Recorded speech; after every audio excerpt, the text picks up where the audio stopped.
বিড়বিড় করতে করতে আর মুচকি হাসতে হাসতে গাড়ি গ্যারেজে রেখে সে বাড়ির ভিতরে এসে পড়ে। অন্যদিকে কানিজের কাদো কাদো মুখে বাসার ভিতর আসতে দেখে ফাতেমা আহসান জিজ্ঞেস করে, কিরে মা, মন খারাপ কেন? পরীক্ষা ভালো হয়নি? কানিজ বলে, ভালো হয়েছে। ফাতেমা আহসান তাকে বুকে জড়িয়ে মাথায় চুমু দিয়ে বলেন, তাহলে মন খারাপ কেন আমার মাটার? ভাইকে অনেক মনে পড়ছে। ফাতেমা আহসান বুঝতে পারেন কানিজের অবস্থা, তাই তিনি মুচকি এসে বলেন, আচ্ছা মা, আল্লাহ যা করেন তা তো ভালোর জন্যই করে, তাই না? এখানেও কিছু ভালোই হয়েছে। এখন মন ভালো কর আর দ্রুত গিয়ে ফ্রেশ হয়ে খেতে আয়, সকালে তো ভালো মতো খাসনি।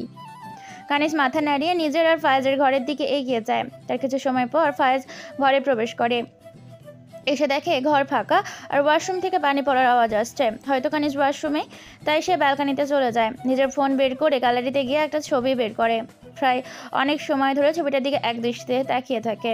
ওয়াশরুমের দরজা খোলার আওয়াজে দ্রুত গ্যালারি থেকে বের হয়ে ফোন অফ করে পকেটে পুরে নেয়। তারপর ঘরের ভিতরে চলে যায়। কানিজ গোসল ছেড়ে চোর মুছতে মুছতে ওয়াশরুম থেকে বের হয়ে ড্রেসিংয়ের সামনে গিয়ে দাঁড়ায়। তখনই ফয়েজ ঘরে ঢুকে। হুট করে তার দৃষ্টি চলে যায় ড্রেসিংয়ের সামনে দাঁড়ানো পরিটির পানে। পরি বললেও হয়তো কম হয়ে যাবে ফয়েজের কাছে। ভেজা চুল, বাহারি রঙের শাড়ি, সব মিলিয়ে হুড়দের থেকেও কম লাগছে না। ফয়েজের বলতে ইচ্ছে করে, আমি হুড় দেখিনি, তবে তোমায় দেখেছি। কিন্তু আজ যেহেতু কানিজকে অনেক জ্বালিয়েছে তাই আর কিছু বলে না।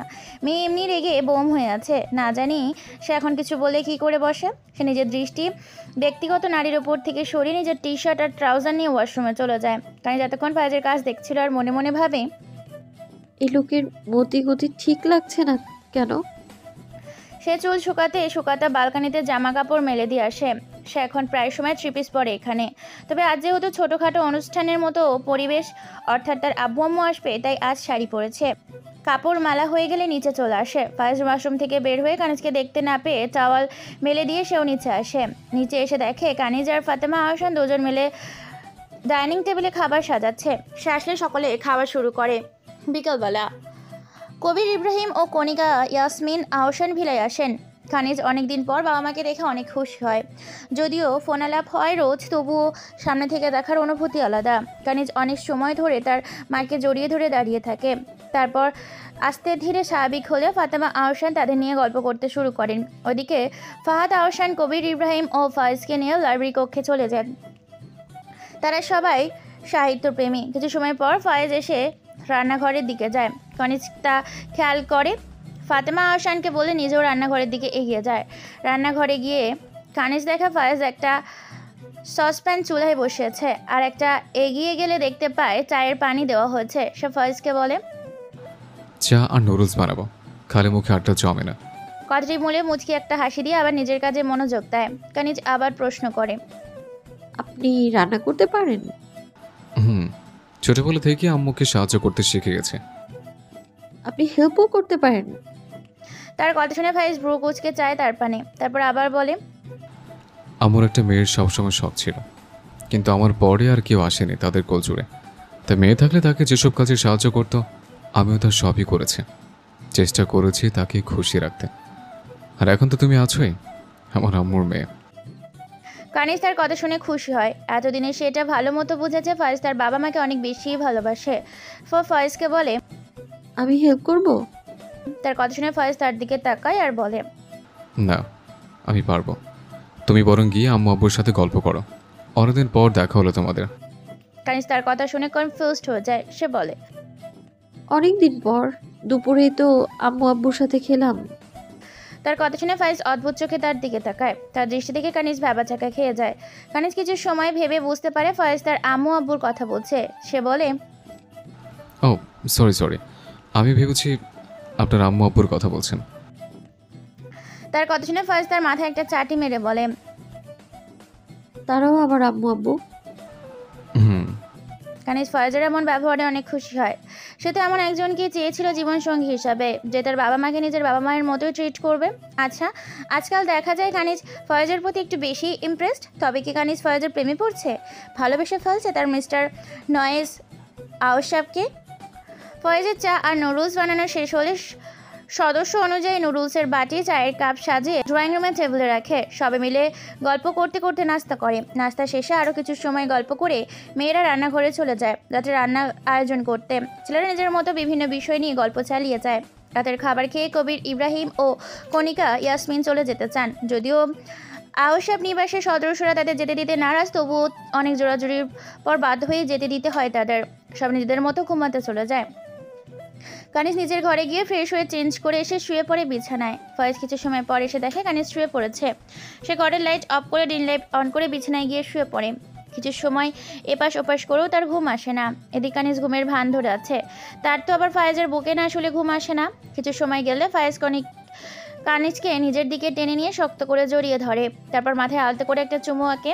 কানিজ এতক্ষণে চুপচাপ চোখ বন্ধ করে শুয়ে থাকলেও ফয়েজের ঠোঁটের স্পর্শে নিজের কপালে পেয়ে হুট করে চোখ খুলে ফয়েজকে উদ্দেশ্য করে বলে, এটা কি হলো? চুমু কেন দিলেন? ফয়েজ কোনো জবাব না দিয়ে ভ্রু কুঁচকে তার পাল্টা প্রশ্ন করে। তুমি না ঘুমেছিলে? কানিজ তার প্রশ্নে থতমত খেয়ে যায়। সে আমতা আমতা করে বলে, ছিলাম ছিলাম তো ঘুমে। আপনার এমন টানাটানিতে ঘুম ভেঙে গেছে। ফয়েজ আবারও প্রশ্ন করে। তাহলে এতক্ষণ চোখ বন্ধ করেছিলে কেন? কানিজ কি বলবে বুঝতে পারে না। তা দেখে ফয়েজ মিটিমিটি হেসে বলে, বললি হয় যে আমার বুক ছাড়া ঘুমোতে পারো না? ও আচ্ছা, এই জন্যই প্রতি সকালে তোমাকে নিজের বুকে পাই, তাই না? কানিজ চোরের মতো মুখ কাচুমাচু করে বলে। একদম না। ফয়েজ তার কপালে আর একটা চুমু দিয়ে বলে, হয়েছে হয়েছে, আর নাটক করতে হবে না, এবার চুপচাপ ঘুমাও। এবারে চুমুতে আর কিছু বলে না কানিজ। কি বলবে? যা বলবে তাতে নিজেই যে ফেসে যাচ্ছে, তার থেকে না বলাই ভালো। সে ফয়েজের বুকে আরাম করে শুয়ে থাকে। কিছু সময়ের মধ্যেই দুজনেই ঘুমের রাজ্যে বাড়ি জমায়। পার হয়ে গেছে 1 মাস মতো। এখন ফয়েজ আর কানিজের সম্পর্ক আগের থেকে একটু উন্নতি হয়েছে। ফয়েজ চুমুটুপু দিয়ে কানিজ আর আগের মতো রিয়েক্ট করে না। ওর নিজেরও ভালো লাগে, তবে সেটাও প্রকাশ করে না। মানে অনুভূতি প্রকাশ ছাড়াই সম্পর্কের উন্নতি ঘটেছে কিছুটা। তাদের যখন মনে হবে হয়তো অনুভূতিগুলো প্রকাশ পাবে একে অন্যের কাছে। আজ কানিজের রেজাল্ট। কাল থেকে বেচারি চিন্তায় না খাওয়া ভুলে বসেছে। 12টার রেজাল্ট। এখন 11:30টার মতো বাজে। ফাহাদ আহসান আগে থেকে মিষ্টি আনিয়ে রেখেছে বাসায়। তিনি জানেন তাদের মেয়ে ইনশাল্লাহ চান্স পাবে। ফয়েজ বাসায় নেই, সে গেছে ভার্সিটি। 12টা বাজতেই কানিজ ল্যাপটপ থেকে রেজাল্ট সফটওয়্যারে প্রবেশ করে। নেটওয়ার্কে জ্যাম থাকায় প্রায় 12টা 15 নাগাদ সে তার রেজাল্ট দেখতে পায়। সে চান্স পেয়েছে। যেই না সবাইকে বলতে যাবে অমনি তার মুখে একটা মিষ্টি পড়ে দেয় ফাতেমা আহসান। কানিজ অবাক হয়ে প্রশ্ন করে, কি হলো? আমি তো এখনো রেজাল্টই জানলাম না, তার আগেই মিষ্টি খাওয়ালে কেন? ফাতেমা আহসান মুচকি হেসে তাকে জড়িয়ে ধরে বলে, ফয়েজ কল করেছিল, বলো তুই চান্স পেয়েছিস। ও কিছু সময় সকলে মিষ্টি মুখ করে যে যার কাজে লেগে পড়ে। আজও বিকালে কানিজের বাবা মা আসবে আহসান নিবাসে। ফয়েজ তার কাজ শেষ আসবে রোজ দিনের রুটিন অনুসারে। কানিজ ঘরে গিয়ে নিজের ডায়েরি বের করে স্টাডি টেবিলে রাখে। চেয়ার টেনে নিজে বসে লিখতে শুরু করে। 29/9/2025। ভাই, জানো আজ আমি অনেক খুশি। কেন বলো তো? আমি জানি তুমি সব জানো। আমার চান্স হয়ে গিয়েছে ভাই ঢাবিতে। যেখানে তুমি তোমার শেষ নিঃশ্বাস নিয়েছিলে সেখানে ভাই আমি তোমাকে আরও বেশি অনুভব করার সুযোগ পেয়ে গেছি। আমি আজ ভীষণ ভীষণ খুশি। তবে বড্ড মন খারাপ হয় তোমার কথা মনে পড়লে, জানো তো। আজ তুমি থাকলে হয়তো বলতে আমার বোনও বেস্ট, সে তার লক্ষ্য পূরণ করেছে। হয়তো এই সেলিব্রেশনটা আরও অনেক করতাম ফুচকা পাটি দিয়ে। হয়তো তুমি আমার গিফট করতা তোমার সেই মাউথ অর্গানটা। আজও মনে পড়ে তোমার সাথে সেই মাউথ অর্গান নিয়ে কত ঝগড়া মারামারি করেছি। তুমি বলেছিলা যদি ঢাবিতে চান্স পায় তবে তোকেও কিনে দিব। তবে ভাগ্যের কি নির্মম পরিহাস বলো। মাউথ অর্গান তো সেই 2.5 বছর আগেই পেয়ে গেছি তোমায় হারিয়ে। তোমার সেই অ্যাক্সিডেন্টে সব কিছু এলোমেলো করে দিয়ে গিয়েছে। আল্লাহ এত তাড়াতাড়ি কেন তোমায় নিয়ে গেল ভাই? কত স্বপ্ন ছিল তোমায় ক্রাইম ব্রাঞ্চের অফিসার হবার, সব তো অপূর্ণই রয়ে গেল। আজ একটা কথা বলতে চাই, হয়তো তোমার ভালো লাগবে না, তবুও বলি। তুমি না বলতা তোমার বেস্ট ফ্রেন্ডের কথা, হীরের টুকরো নাকি সে? কই, তোমার অ্যাক্সিডেন্টের পর তো আসেনি তোমায় দেখতে। তুমি যখন শেষ নিঃশ্বাস ত্যাগ করেছো সে তো ছিল না তোমার পাশে। এই ছিল তার বন্ধুত্ব। থাক, তাকে নিয়ে আর কিছু না বলে। আজ আমি অনেক খুশি। তুমিও কি তেমনটাই খুশি হতে পেরেছো ভাই? আমি জানি তুমি আমার থেকে হয়তো বেশিই খুশি হয়েছ। তোমার বোনের সফলতা যে তোমার ঠিক কতটা আনন্দ দেয় তা আমার থেকে ভালো কে জানে। আমার দৌড় প্রতিযোগিতায় পাওয়া প্রথম ট্রফিটি দেখে তুমি কত খুশি হয়েছিলে, আর এটা তো তার চেয়ে অনেক বড় গুণে অর্জনের। আচ্ছা ভাই, ভালো থেকো। থাকো তাহলে, আব্বু আম্মু আসবে আজ। আল্লাহ তোমাকে জান্নাতের সবচেয়ে সুন্দর জায়গায় রাখুক, এই দোয়াই করি সবসময়। ইতি, তোমার বোনও। ডায়েরির প্রতিটা পাতা ভিজে যায় কানিজের চোখের পানিতে। আলো হয়তো ভালো মানদের বেশি হাত দেন না, তাই তো তার ভাইয়ের অকাল মৃত্যু হয়েছিল। ডায়েরি লিখে শেষে কানিজ তা আবার লাগেজে রেখে দেয়, পাছে কেউ দেখে না ফেলে। সে কাউকে দেখাতে চায় না তার ভাইয়ের প্রতি তার ভালোবাসা। কথায় আছে, ভালোবাসা যত মানুষের সামনে আসবে ততই নজর লাগবে। সেজন্যই হয়তো ডায়েরি রেখে ওয়াশরুমে চলে যায় গোসল করতে। ফয়েজ সাদা গোলাপের তোড়া নিয়ে ঘরে ঢুকে বিকাল 4টার সময়। ঘরে এসে কোথাও কানিজকে দেখতে পায় না, নিচেও তো ছিল না। তবে মেয়ে গেল কোথায়? হঠাৎ তার খেয়াল এলো সে তার আদুরে কাঞ্জুসের ব্যালকানি অনেক পছন্দের জায়গা, হয়তো সেখানে আছে। তা ভেবে ব্যালকানির দিকে এগিয়ে যায়। এসে দেখে তার সন্দেহ ঠিক। ম্যাডাম বালকানির দোলনায় বই পড়তে পড়তে ঘুমিয়ে গিয়েছে।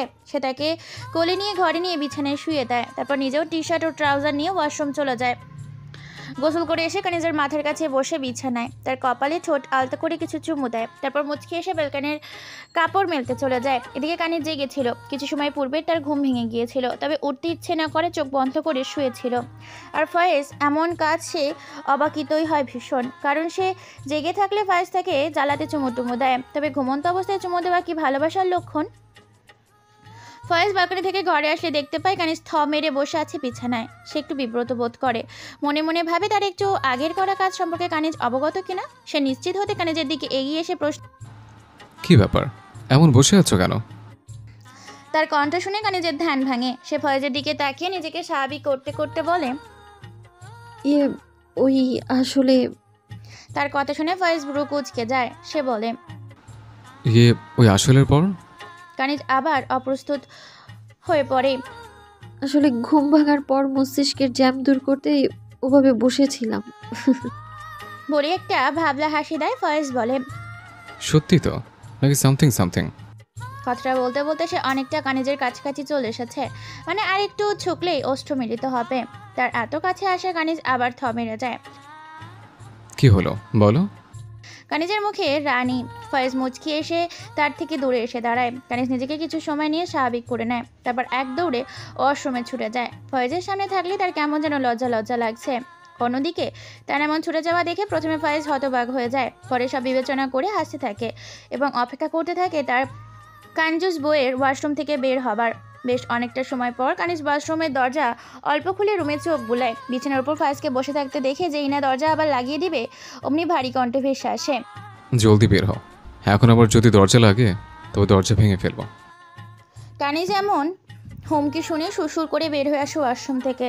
ফয়েজের সামনে গিয়ে দাঁড়ালে ফয়েজ তার পাশে বসতে বলে নিজে উঠে যায়। কানিজ যতক্ষণে বসে ততক্ষণে তার আনা সাদা গোলাপের তোড়াটি নিয়ে আসে, এনে কানিজের পাশে বসে তারাতি তার হাতে দেয় আর বলে, কংগ্রাচুলেশনস, তুমি তোমার লক্ষ্য পূরণ করেছো।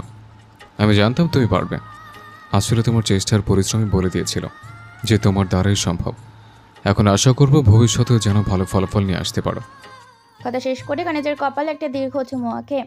তার স্পর্শে কানিজের চোখ জোড়া বুঝে আসে। ফয়েজ সরে আসলে কানিজ চোখ খুলে ফেলে, পাচ্ছে না ফয়েজের দৃষ্টিগোচর হয়। কানিজ মুচকি হেসে বলে, দোয়া রাখবেন। সব সময়। কথাই বলে ফয়েজে মুচকি একটা হাসি দেয়। কানিজ আবার বলে, খেয়েছেন?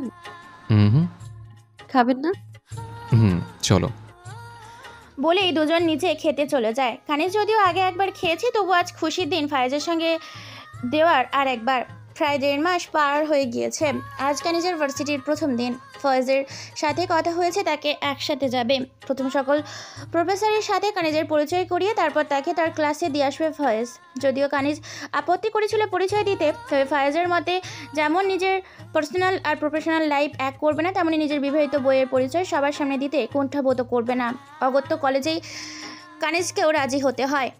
দুজনেই এখন ভার্সিটিতেই যেতে তৈরি হচ্ছে। কানিজ নিজের হিজাব বাঁধছে আর ফয়েজ তার ব্যাগে প্রয়োজনীয় কাগজপত্র গুছিয়ে নিচ্ছে।